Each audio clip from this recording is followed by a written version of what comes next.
Most social historians would agree the 60s changed Britain for good or for bad more than any other decade since the war. Sex and drugs and rock and roll. Amongst the most famous shapers of that time, people who haven't really spoken out about it, though, was the co-founder of the Rolling Stones, Keith Richards. He stands out, and in his memoirs, Life, he's telling all that he can remember, which is much more than you might suppose. It is a story to make your jaw drop. When I caught up with him in central London, I began by asking about his first public gig, an event that was less Satanic Majesties and more Her Britannic Majesty. I'm sure she wasn't aware of it at the time, but you sang to the Queen. Yeah, yes, I'm sure she didn't spot me, no. They didn't say come back. Yeah. And, yeah, it was just a school choir, and until the voice broke, it was you won't believe this, a very nice soprano. And, but at the same time, the other two guys I'm working with, we were the reprobates of the school, and that sort of juxtaposition of being this like choir boys, holier than thou. And, yes. And it was my first gigs in a way, and how to get along and what to do backstage, and how to actually perform in public. First gig to the Queen in really, Westminster Abbey. I know. Yeah. After that, the career went downhill. But there's also this time there's a very brutal cut-off at the 11 plus. Some go one way, some go another. Yeah. And the Michael Jagger went one way, and I went the other. Keith Richards went the other. Yeah, I did. And then you meet up again, because you're the same school, and you meet up again, and it's a bag of records under his arm that catches your attention. Yeah. By then I'm going to Sidcup Art School and get on the train, and there's Mick with this treasure under his arm, as far as I was concerned. You know, it's the best of Muddy Waters and a Chuck Berry album called Rockin' at the Hops. Yeah. You know, I knew these records only by their covers, you know, and we got to talk, and we were like totally obsessed with the same thing, with the same music, and he'd been singing with a little band, but he was going to LSE at the time, and so I would get off halfway at Sidcup, you know, but I had my eye on those records, and so we kind of made a deal there, and then, you know, and the deal's still holding. You know? The deal's still holding. We'll come on to the relationship, because if the Stones gets formed bit by bit in pubs not far from where we're sitting, exactly, and so on, and it's very much a blues band early on, isn't it? Oh, it's strictly blues. Yeah. I mean, the idea of playing pop music, I mean, all of 18, 19 years old, and we're already, we're too hip for that.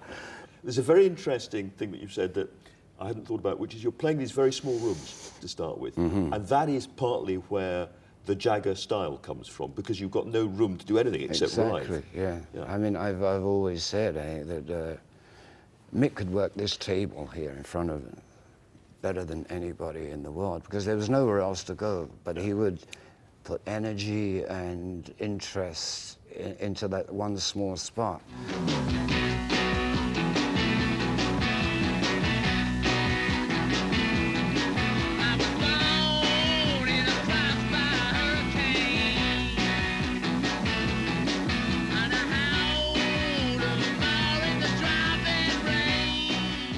This is the age of the Beatles, of course, and you become the bad boys. You're the ones without the uniforms. Yes, because I mean, what are the, you know, in any story, you know, there's the good guys and the bad guys, you know? And it suited our temperament anyway. You know, I mean, it meant you didn't have to wear uniforms and stuff, and do dance steps, you know, and all that. And so it starts to bubble, and it starts to really take off. Yeah. And, I mean, that must have been an amazing period, because suddenly you're confronted by sort of screaming girls and the hysteria and all the rest of it, going from quite a quiet time to absolute mayhem, almost overnight. Yeah, things were happening really fast in the early 60s, and suddenly, it's, as you say, screaming girls, and you say, we're too hip for this, but at the same time, you're not going to argue at that age. You're not that hip. No. And when did you first realise that you could write songs as well? And we came up with The Last Time was the first one that we wrote for the Stones, and they jumped on it, and the whole band, we felt good about it, and after that we thought, okay, you know, it was... And then an astonishing number of great hit rock songs follow from that. Yeah, it's not so hard as it seemed at the time.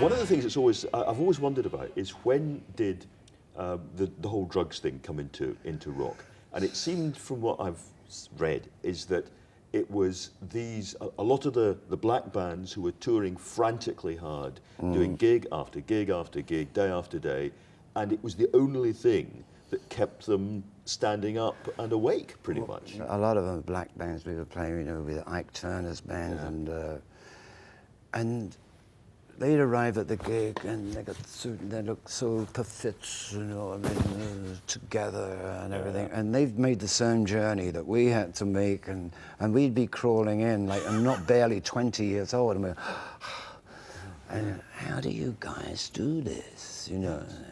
Well, son, you know, take none of them, you know, smoke a little of this, and, you know, so it was a background, there's backstage secrets, you know.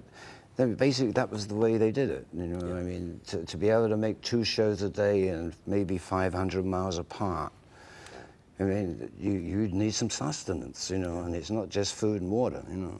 It seems to be one of the things that the whole drug misuse stuff does, is it pits you against the state. I mean, it makes you and the police are going to be fighting. It does. I mean, once they were aware of it and they realized that they could, you know, get something out of this. But I mean, busting junkies and busting, you know, somebody for some weed, they didn't even know what it was. And of course, it exploded. I mean, they started to bust the Beatles. You know, whoa, you know, it's getting out of hand. You know. Yeah. One of the themes in your sort of life story is the difficulty of coping with fame.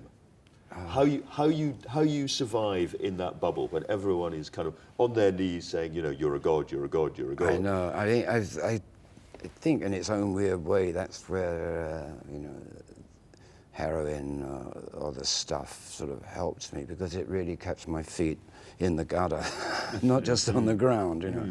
But fame is probably a bigger killer than drugs in my game, if you want to call it that. There's so many people that are, they're very nice cats, but a dose of fame, and they've gone into this other world that eventually, you know, you can't pull them back. They're just going to, you know, and along with fame comes sort of, you know, terrible decisions about what to do and who you think you are and how to treat other people. Well, I'm coming onto the relationship with Mick at this point. Yeah, You thought I might be, I suspect. Yeah, sure. Yeah.